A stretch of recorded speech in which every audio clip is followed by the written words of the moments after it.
UAE का इतिहास बहुत पुराना है। इस क्षेत्र में मानव बस्तियों का इतिहास 1,25,000 साल का मिलता है। जब शुरुआती मानव समूह अफ्रीका से आकर यहाँ बसे थे, रिसर्चर को यहाँ 6,000 साल पुरानी बस्तियाँ मिली है जो मछली पकड़ते, शिकार करते और खेती करते थे। इस क्षेत्र पे मेसोपोटामिया और पारस का प्रभाव था। 7वीं शताब्दी में इस्लाम के आने के बाद अरब के इलाके में इस्लाम बहुत तेजी से फैला और यहाँ की खानाबदोश जनजातियों ने इस्लाम को अपनाया, जिससे सामाजिक और सांस्कृतिक परिवर्तन देखे गए। मई 2024 में दुबई के पास अल-सुन्ना द्वीप पे 1600 साल पुरानी बस्ती की खोज हुई, जिसे मोतियों का शहर कहा जाता था। इससे ये पता लगता है कि ये पूरा इलाका मोतियों के कारोबार से जुड़ा हुआ था। ये लोग ऊंट, भेड़, बकरी, समुद्री फिशेस और मोतियों का व्यापार करके अपना गुजर बसर करते थे। उसके बाद यहाँ 19वीं शताब्दी तक ब्रिटिश एम्पायर का राज हुआ करता था, जिसे उस वक्त क्रूशियल स्टेट कहा जाता था। फिर एक एग्रीमेंट के तहत 1971 में ब्रिटिश सैनिकों को यहाँ से जाना पड़ा और 2 दिसंबर 1971 को रेगिस्तान का वो सारा इलाका आजाद हो गया। फिर अबू धाबी, दुबई, शारजा, अल कुआन, फुजैरा, अदमान और रास अल खैमा ने मिलकर यूनाइटेड अरब अमारात बनाया और उसके पहले राष्ट्रपति बने शेख जायद बिन सुल्तान, जो अबू धाबी के शासक थे। दुबई के शासक शेख राशिद बिन सईद यूएई के पहले उपराष्ट्रपति और प्रधानमंत्री चुने गए। उनका कार्यकाल 1971 से 1990 तक रहा। इसी बीच 1970 में तेल के साथ साथ गैस की भी खोज हुई। ऑयल और गैस से होने वाली कमाई को मुल्क के डेवलपमेंट पे खर्च करते गए। उसके बाद शेख मोहम्मद बिन राशिद ने यूएई की कमान संभाली तो उसने ऐसे ऐसे कारनामे कर दिखाए रेगिस्तान में कि आज वो दुनिया के रिचेस्ट कंट्री में शुमार है। दुनिया के सबसे लग्जरियस होटल, दुनिया की सबसे ऊंची बिल्डिंग और दुनिया का सबसे आधुनिक विलास और सैकड़ों ऐसे यूनिक डेस्टिनेशन जो दुनिया में कहीं और नहीं। यही नहीं, यूनाइटेड अरब अमीरात आज दुनिया भर का बिजनेस हब, टूरिस्ट प्लेस और संस्कृति का केंद्र बना हुआ है, जो अपनी आधुनिक इमारतों, इस्लामिक कल्चर और स्थिर राजनीति के लिए जाना जाता है। यहाँ की विरासत बहुत ही समृद्ध है। जमीन और समुद्र से इनका गहरा रिश्ता रहा है। इस देश ने नामुमकिन को भी मुमकिन कर दिखाया। अमीरात के लीडर ने इस सरजमी का नक्शा ही बदल डाला। यहाँ दुनिया के सबसे एम्बिशियस आर्किटेक्चर की शुरुआत की, पुरानी रिवायतों को बदल डाला और कंजर्वेशन प्रोग्राम को चलाया। इन इंजीनियरिंग इनोवेशन से बेहद मुश्किल इलाकों पे जीत हासिल की ताकि वो देश बन सके जो आज नजर आता है। 1979 में यहाँ सिर्फ एक स्काई स्क्रीपर थी, पर आज तो ये शहर एक कंक्रीट जंगल बन चुका है। आज यहाँ दुनिया की सबसे आसानी से पहचाने जाने वाली स्काई लाइन में से एक है Manhattan of the middle east. Dubai में कई और आधुनिक इंजीनियरिंग वंडर्स है। इन्हीं में से एक है बुर्ज खलीफा, दुनिया की सबसे ऊंची बिल्डिंग जिसकी ऊंचाई 800 मीटर से भी ज्यादा है।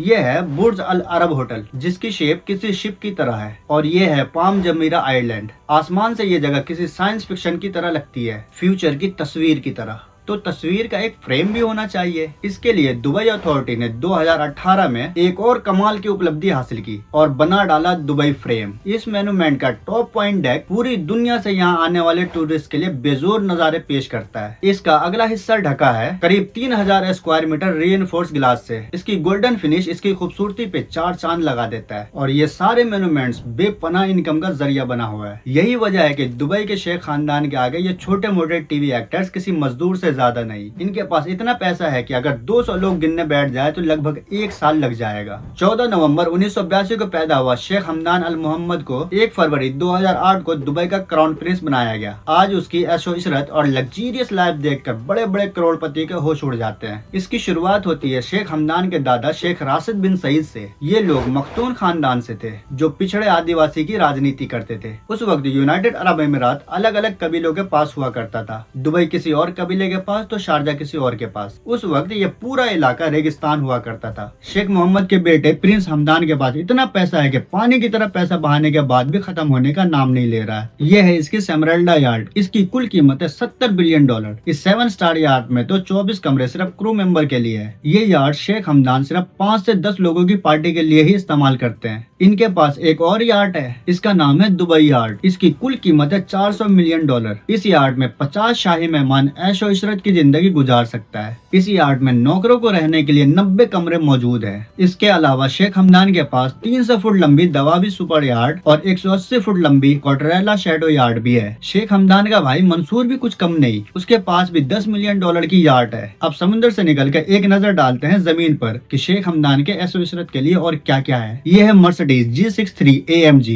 जिसकी कीमत है $1.5 मिलियन।